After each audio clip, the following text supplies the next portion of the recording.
नमस्कार दोस्तों, मैं अनिल गौतम आपका इस चैनल में स्वागत करता हूं।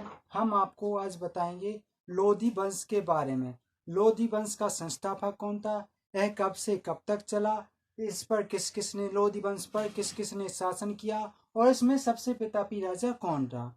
तो इसके बारे में हम आज आपको डिस्कशन करके बताएंगे और कल बताएंगे टोटल दिल्ली सल्तनत के बारे में, यानी टोटल जो पांचों वंशों ने शासन किया दिल्ली सल्तनत पर उसके बारे में हम आपको बताएंगे। तो गाइस सबसे पहले चैनल को आप लाइक कर दीजिए और जितना हो सके शेयर कीजिए ताकि आपके जो दोस्त हैं उनको भी पता चल सके कि यहाँ भी एक क्लास होती है। अच्छी तरीके से नोट्स के जरिए हम आपको जीके पढ़ाते हैं। तो गाइस चैनल को लाइक जरूर करें और शेयर करें ताकि आपके सहयोग से आपके साथी मित्र उनको उनकी भी सहायता हो सके। गाइस इसकी पीडीएफ आपको टेलीग्राम पर या मेरे व्हाट्सएप नंबर पर मिल जाएगी। तो गाइस टेलीग्राम मेरा व्हाट्सएप नंबर नीचे डिस्क्रिप्शन बॉक्स में दिया है, तो उसे क्लिक करके आप मेरे व्हाट्सएप से जुड़ सकते हैं। तो गाइस हम आपको एक और इन्फॉर्मेशन दे रहे हैं कि जो हाई स्कूल से लेकर के 12th तक के बच्चों को हम इसी चैनल पर बता रहे हैं। तो आपके साथ में जो पड़ोस में हो तो उनको बता दीजिए कि यहाँ पर आपके हाई स्कूल और इंटर के बैच चालू हो रहे हैं। जो सारे सब्जेक्ट होंगे इंटर के और हाई स्कूल के सारे सब्जेक्ट आपको पढ़ाए जाएंगे, वो भी आपको इसी चैनल पर। तो उनसे बोल दीजिए आपके साथियों या आपके घर में कोई सी भी पेरेंट्स हों या आपके जो पड़ोस में बच्चे पढ़ते हो हाई स्कूल या इंटर में, तो उनको बता दीजिएगा। तो गाइस वीडियो को पूरा जरूर देखें, चाहे वो मैथ का हो, चाहे अंग्रेजी का हो, चाहे जीके का हो। पूरा देखने से आपको पूरा डिटेल से समझ में आ जाता है। तो गाइस अधूरा छोड़कर मत जाएं। तो गाइस हम बता रहे हैं लोधी वंश के बारे में। किसके वंश में बारे में? लोधी वंश के बारे में। लोधी वंश के बारे में हम आपको बता रहे हैं। लोधी वंश। लोधी वंश क्या है? लोधी वंश की स्थापना किसने की थी, ये कब से कब तक चला, तो इसके बारे में हम जिक्र करेंगे। तो गाइस ये तो हमारा लोधी वंश हमने बताया था किसने किसने इसको क्या कहा था। सैयद वंश का जो अंतिम शासक था अलाउद्दीन खिलजी खां, अलाउद्दीन बहलोल लोधी, जो मोहम्मद शाह था, अंतिम तो था अलाउद्दीन अहमद शाह। तो मोहम्मद शाह ने, जो मोहम्मद शाह था जो सैयद वंश का शासक था, उसने बहलोल लोधी को अपना खाना की उपाधि देकर अपना पुत्र कहकर पुकारा था। तो आगे चलकर लोधी वंश का संस्थापक मैंने कल बताया था कि वही बनेगा। तो बहलोल लोधी इसका संस्थापक है। इसने लोधी वंश कब से कब तक चला? जो 1451 से 1526 ईस्वी तक चला। कब तक चला? 1526 ईस्वी तक चला। तो इसका सबसे लोधी वंश का संस्थापक कौन है? तो लोधी वंश का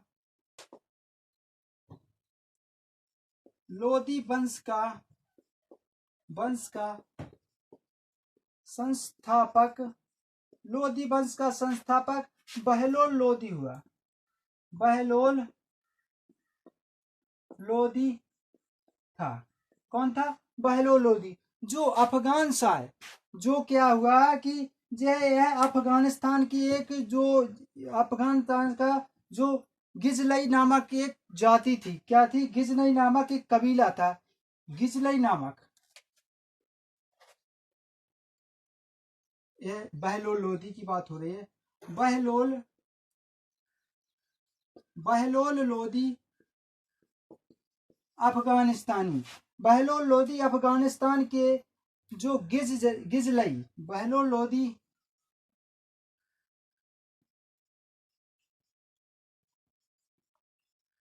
बहलोल लोधी अफगानिस्तान के गिजलई कबीले में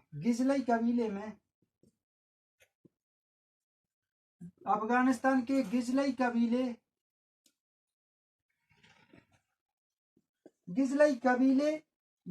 कबीले की एक शाखा थी। कबीले की एक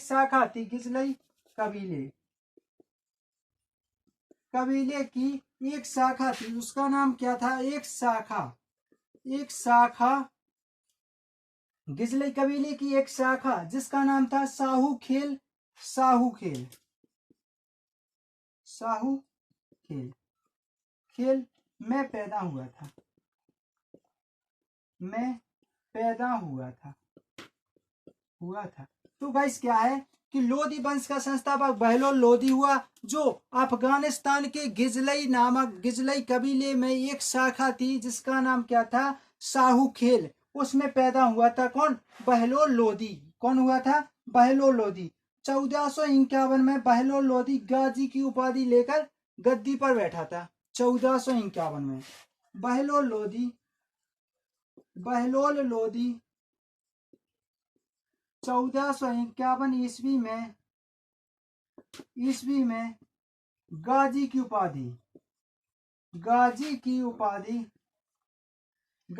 उपाधि लेकर दिल्ली की गद्दी पर बैठा। दिल्ली की गद्दी पर बैठा। तो गाइस क्या है ये कि बहलोल लोदी 1451 में गाजी की उपाधि लेकर कहा, दिल्ली की गद्दी पर बैठ गया। इसके द्वारा चलाए गए सिक्के का नाम भी आता है कि बहलोल लोदी द्वारा कौन से सिक्के चलाए गए थे। तो इसने अपने नाम पर सिक्के चलाए गए थे जिसका नाम है बहलोल सिक्के। क्या नाम है उनका, बहलोल सिक्के। इसने बहलोल सिक्के चलाए जो अपने नाम पर आधारित हैं, जो उसी के नाम पर आधारित हैं, जो उसी के किसके, बहलोल लोदी के, उसी के नाम पर आधारित हैं।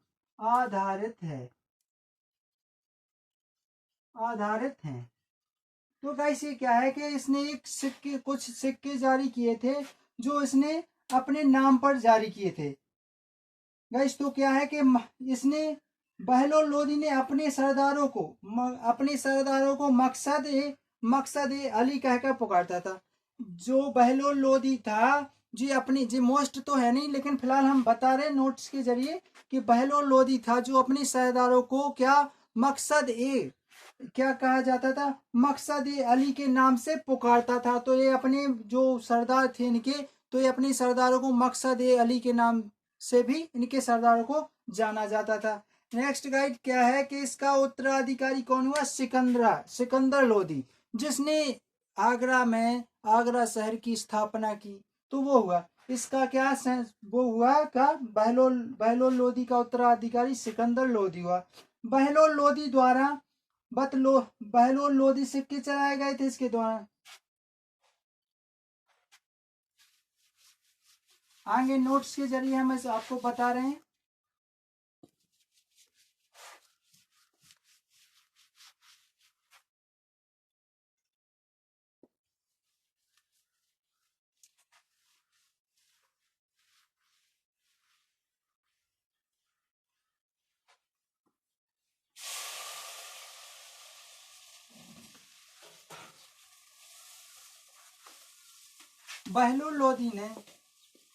बहलोल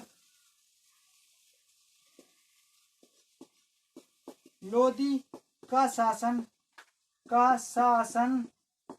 1451 से कब तक रहा, कैसे भी क्वेश्चन आता है। 1451 से 1489 ईस्वी तक रहा। इसका किसका, बहलोल लोदी का। इसका पुत्र एवं इसी को उत्तराधिकारी कहते हैं। इसके बाद इसके पुत्र एवं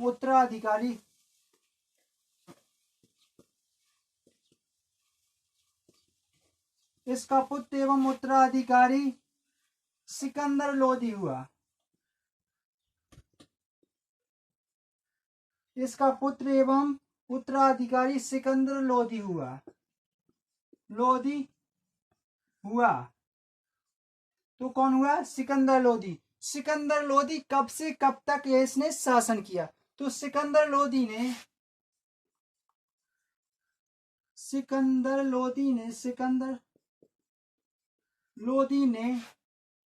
1489 से 1517 ईस्वी तक शासन किया।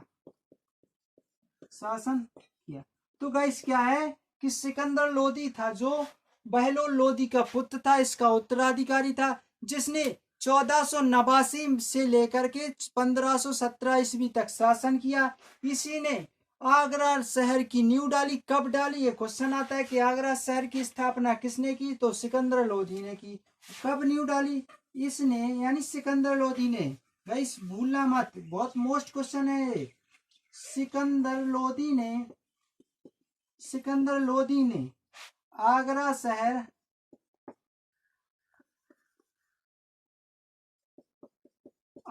शहर या नगर बोल दें, आगरा शहर की नींव 1504 ईस्वी में डाली। तो इसने 1504 ईस्वी में आगरा शहर की स्थापना की और बाद में सिकंदर लोदी ने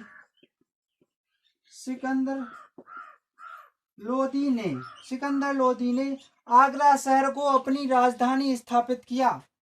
सिकंदर लोदी ने आगरा शहर को अपनी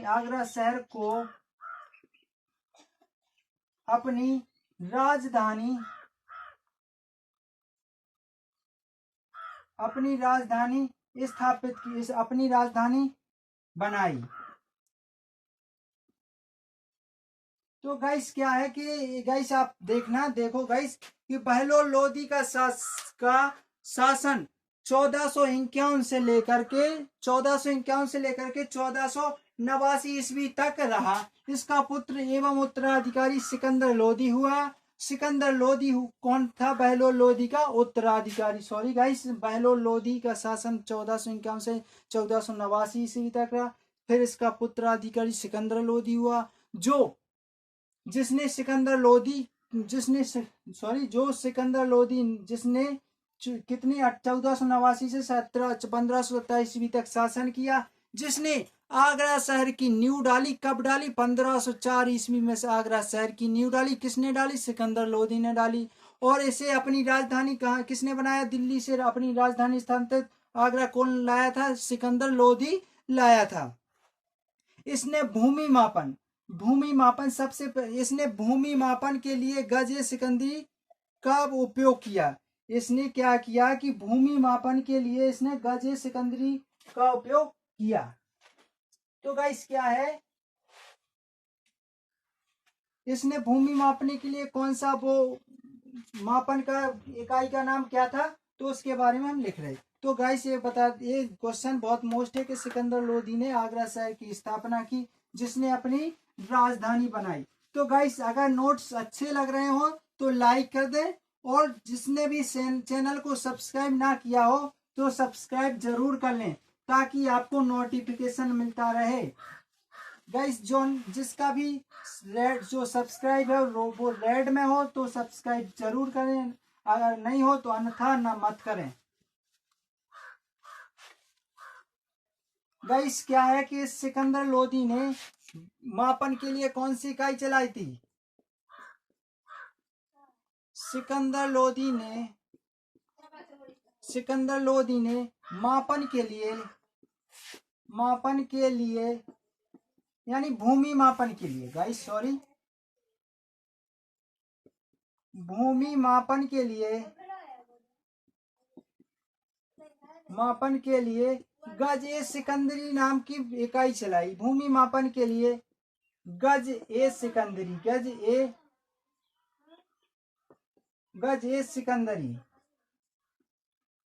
गाइस यहाँ लिख नहीं रहा है, इसे बन नहीं रहा है, तो इसने क्या चलाया, गज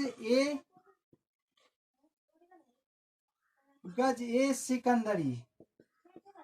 सिकंदरी का उपयोग किया या उपयोग किया। तो गाइस क्या है कि सिकंदर लोदी ने भूमि मापन के लिए गज ए सिकंदरी का उपयोग किया। यह पहला मुसलमान शासक था जिसने मुसलमानों को ताजिया निकालने एवं स्त्रियों को पीर एवं संतों को मजार पर जाने के लिए प्रतिबंध लगाया था। क्या है, पहला मुसलमान था, यह पहला शासक था, इसे कह सकते हैं यह पहला मुसलमान, यह पहला शासक था, ऐसा लिख सकते हैं इसको, सिकंदर लोदी। सिकंदर लोदी नहीं, पहला नहीं, पहला तो उसने भी बंद किया था। इसके पहले कौन, इसने हमने पहले सैयद वंश में था जिसने भी वो जजिया का लगाया था, उसने भी। तो इसमें क्या है, सिकंदर लोदी, लोदी पहला मुसलमान था जिसने, हाँ, जिंदा पीरों की, सिकंदर लोदी ने मुसलमानों को सिकंदर लोदी ने मुसलमानों को ताजिया ताजिया एवं ताजिया और स्त्रियों को मजार, ताजिया स्त्रियों को पीर एवं एवं संतों को पीर पर, संतों को मजार पर जाने के लिए प्रतिबंध लगाया। तो क्या हुआ गाइस कि सिकंदर लोदी पर एक ऐसा मुसल शासक था जिसने हाँ, पहला शासक बोल सकते हैं ताजिया के लिए। तो पहला सिकंदर लोदी, क्वेश्चन आता है कि ताजिया निकालने पर प्रतिबंध किसने लगाया था, तो सिकंदर लोदी ने ताजिया निकालने के लिए उस पर प्रतिबंध लगाया था। इसके बाद क्वेश्चन आता है कि सिकंदर लोदी ने जो नगर कोट में अच्छा प्रसिद्ध ज्वालामुखी मंदिर है, उसको तोड़कर उसने उसकी मूर्तियों के टुकड़े करके कसाईयों को बेच दिए थे ताकि वह मांस तोलने के काम आ सके। तो क्वेश्चन आता है कि मांस तोलने के लिए किनका उपयोग किया जाता था, तो सिकंदर लोदी के उसमें शासन काल में तो जो ज्वालामुखी मंदिर था उसके टुकड़ों, मूर्ति के टुकड़ों का उपयोग किया जाता था। क्वेश्चन बनता है आईपीएस में, यूपीएससी में पूछा गया था गाइस। एएसआई के क्वेश्चन तो बहुत मोस्ट है ये क्वेश्चन, यूपीएसआई तो उठा करके रखता है। मुसलमानों को ताजिया निकालने के लिए इसने प्रतिबंध लगाया था। इसने 1206 ईस्वी में कुतुब मीनार का मरम्मत करवाई थी। इसने क्या किया था कि 1206 में कुतुब मीनार की मरम्मत कराई थी, किसने, सिकंदर लोदी ने।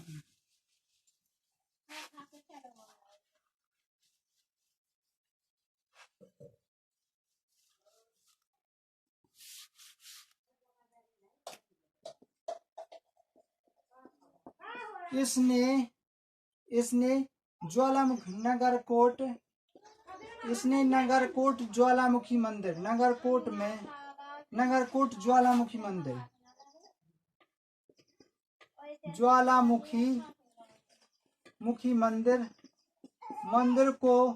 की मूर्ति तोड़कर उनके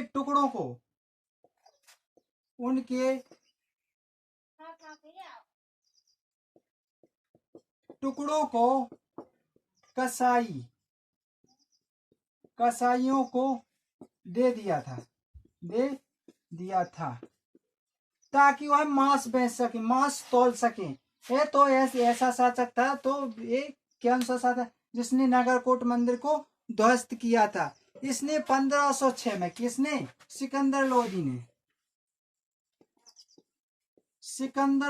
ने 1506 ईस्वी में कुतुब मीनार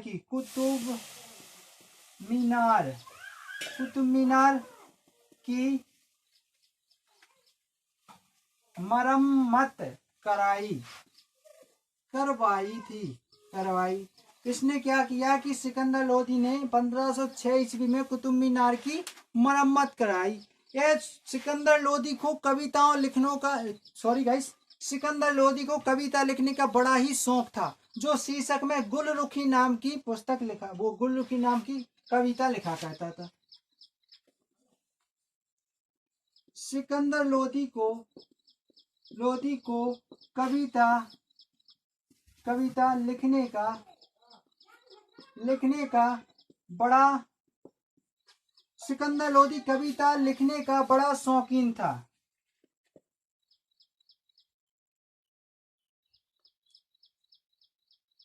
शौकीन था, जो गुलरुखी नामक शीर्षक से लिखा गया था। जो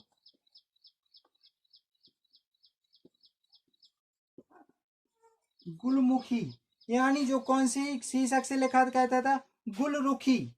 गुलरुखी के नाम से लिखा कहता है गाइस, सॉरी, गुलरुखी शीर्षक,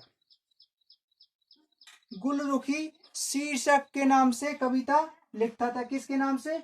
गुलरुखी के शीर्षक के नाम से लिखा करता था। गुलरुखी शीर्षक के नाम पर लिखा करता था।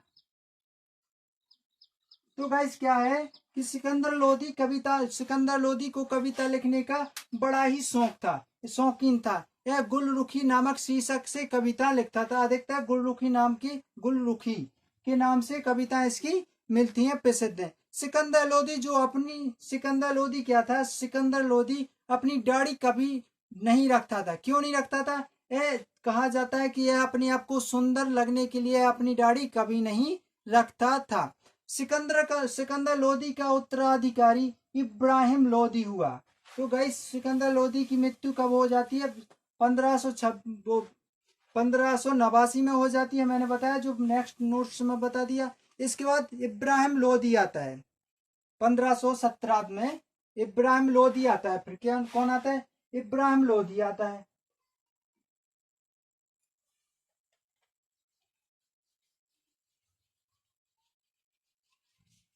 क्वेश्चन आता है कि कविता लिखने का शौकीन कौन सा शासक था? दिल्ली सल्तनत में कविता लिखने का शौकीन शासक कौन था? तो सिकंदर लोधी। ये क्वेश्चन आता है कि गुलरुखी नामक पुस्तक किसने लिखी थी, या शीर्षक किसने लिखा था? ये भी क्वेश्चन आता है। तो किसने? सिकंदर लोधी ने गुलरुखी नामक शीर्षक लिखा था। तो इसके बाद सिकंदर लोधी का उत्तराधिकारी इब्राहिम लोधी हुआ। कौन हुआ? इब्राहिम लोधी हुआ। सिकंदर लोधी का उत्तराधिकारी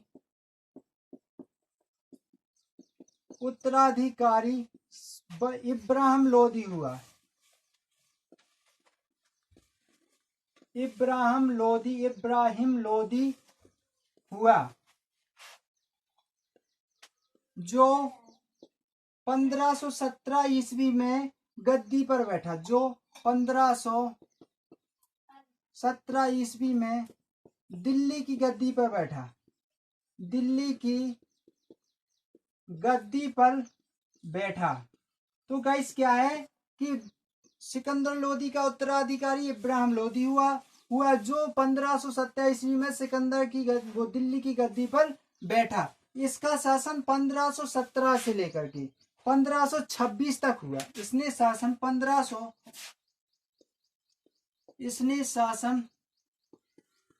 शासन यानी 17 से 26 तक कितना हुआ? 17 और 26 कितना? 17 और 26 का डिफरेंस कितना होता है गाइस? 9 वर्ष का। इसने शासन 9 वर्ष तक, अर्थात 1517 से लेकर के 1526, 6 और 3 9 ईस्वी तक, 9 वर्ष तक शासन की। इसने शासन 9 वर्ष तक किया दिल्ली पर। शासन कब तक? 9 वर्ष तक, और खत्म हो गया था। इसी इब्राहिम लोधी के शासनकाल में बाबर आया, जिसको पंजाब के शासक दौलता खां और इसके चाचा, किसके? सिकंदर लोधी के, यानी इब्राहिम लोधी के चाचा का नाम था आलम खां। आलम खां ने यानी निमंत्रण दिया था किसके लिए? कि आप दिल्ली पर आक्रमण करो।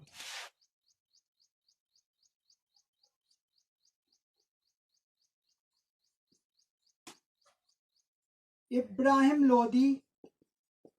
लोधी के शासन में, इब्राहिम लोधी के शासनकाल में इब्राहिम लोधी के शासनकाल में बाबर आया, जिसे पंजाब के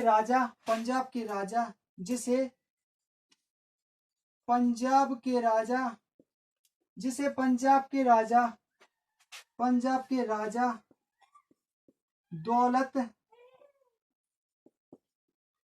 दौलत खां लोधी दौलत खां लोधी दौलत खां लोधी एवं इसके चाचा, किसके, इब्राहिम लोधी के चाचा, इब्राहिम लोधी के चाचा, लोधी के चाचा के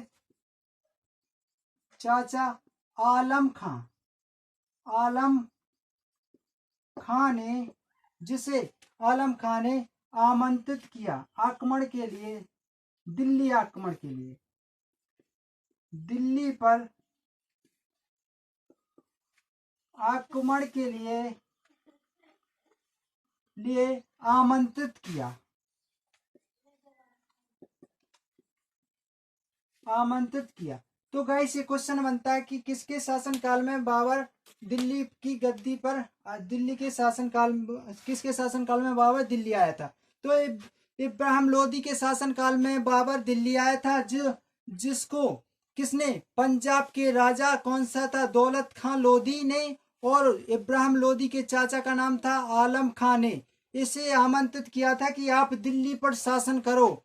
क्यों किया था? कि जो आलम खां था इब्राहिम लोदी से बहुत ही कमजोर था, यानी लड़ाई में कमजोर था, इसलिए इसने कहा था कि मुझे शासन नहीं करने दिया और इसने कर लिया। तो ये इब्राहिम लोदी से जलता था, कहावत में कही जाए कि इससे ये बुराई मानता था, जलता था। तो इसने, और जो पंजाब का राजा था दौलत खां, दौलत खां और आलम खां की संधि, दौलत खां और आलम खां एक दूसरे को अच्छी तरह से पहचानते थे, और इन दोनों की घनिष्ठता के कारण इन दोनों ने सोचा कि क्यों ना हम दिल्ली पर शासन कर लें। लेकिन ऐसा नहीं हुआ। बट क्यों नहीं हुआ? कि इब्राहिम लोदी के मरते ही जस्ट दूसरा वंश चालू हो गया, यानी सल्तनत समाप्त कर दी थी। जो बाबर ने सल्तनत समाप्त कर दी थी और युद्ध लड़ करके समाप्त कर दी थी। तो गाइस ये क्वेश्चन बनता है कि इब्राहिम लोदी और बाबर के बीच कौन सा युद्ध हुआ? तो 21 अप्रैल 1526 को पानीपत, यानी हरियाणा में जो पानीपत है, जिसे कुरुक्षेत्र के नाम से पहचाना जाता है, वहां पर मैदान, पानीपत के मैदान में यह युद्ध हुआ, जिसमें इब्राहिम लोदी मर गया और बाबर विजय हो गया।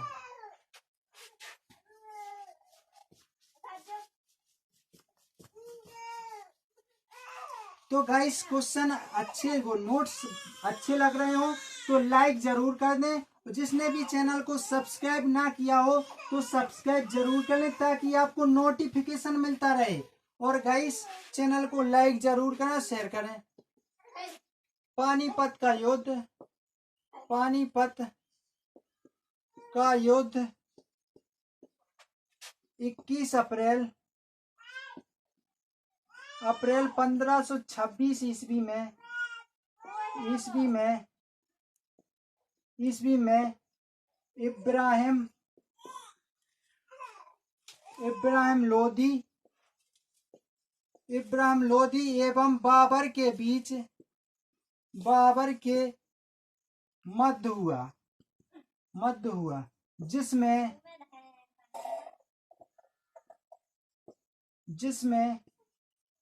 इब्राहिम लोदी की मृत्यु हो गई थी, जिसमें इब्राहिम लोदी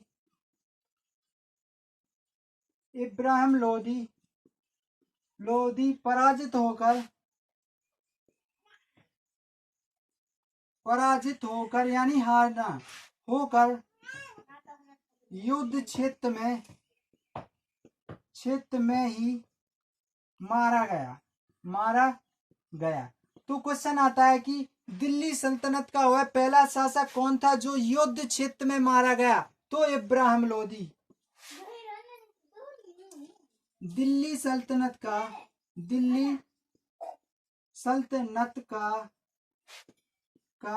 कौन सा शासक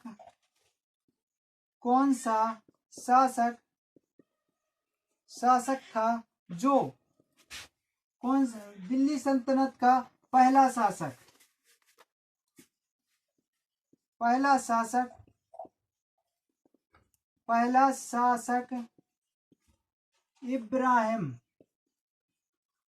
इब्राहिम लोदी हुआ। लोधी हुआ जो युद्ध क्षेत्र में मारा गया, यानी कुरुक्षेत्र में, जो युद्ध क्षेत्र में मारा गया, यह है यानी सिकंदर इब्राहिम लोधी। इब्राहिम लोधी लोधी वंश का अंतिम शासक हुआ। इसके बाद गाइस दिल्ली सल्तनत समाप्त हो गया। लोधी वंश के साथ साथ दिल्ली वंश भी समाप्त हो गया और गाइस एक नए उसकी वंश की स्थापना हुई जिसमें बाबर आ गया। बाबर आ गया इसमें। तो गाइस क्या है कि पानीपत का युद्ध 21 अप्रैल 21 अप्रैल 1526 ईस्वी में इब्राहिम लोधी एवं बाबर के मध्य हुआ। वो युद्ध हुआ, पानीपत का युद्ध 21 अप्रैल 1526 ईस्वी में हुआ, जो इब्राहिम लोधी और बाबर के मध्य हुआ। इसमें बाबर विजय हुआ और इसने इब्राहिम लोधी को मार दिया और एक कुरुक्षेत्र में इसने मार दिया था। इसके बाद क्वेश्चन आता है कि दिल्ली सल्तनत का कौन सा शासक था जो पहला शासक था जो युद्ध क्षेत्र में मारा गया। फिलहाल इसके बाद कोई भी शासक नहीं मरा, तो इसके बाद लास्ट ही था ये तो इब्राहिम लोधी युद्ध क्षेत्र में मारा गया, तो ये इब्राहिम लोधी था। लोधी वंश का अंतिम शासक इब्राहिम लोधी हुआ, जो लोधी वंश के अंतिम शासक के साथ साथ यह दिल्ली सल्तनत भी समाप्त हो गया। तो गाइस हम कल के ये आज का चैप्टर है, कल के चैप्टर में आपको बताएंगे दिल्ली सल्तनत के कार्य, विभाग एवं उनकी उपाधियां एवं उनके कार्य के बारे में डिटेल्स पूरे जो 5 वंश हुए आपका तुगलक वंश, गुलाम वंश हुआ, तुगलक वंश हुआ, वो खिलजी वंश हुआ, सैयद वंश हुआ, लोधी वंश हुआ, इन्हीं के बारे में सबके बारे में हम आप कल जिक्र करेंगे। तो गाइस सबसे पहले चैनल को सब्सक्राइब कर दें और लाइक कर दें। आपको एक नोटिफिकेशन और एक अच्छे नोटिफिकेशन यह है कि आपके जो हाई स्कूल और इंटर के छात्राएं जो पढ़ते हैं उनको यह सुविधा हम आपको सीधे यूट्यूब पर दे रहे हैं। आपका जो सभी सब्जेक्ट हैं, ऑल सब्जेक्ट आपके यूट्यूब पे हम अपने चैनल पर करा रहे हैं।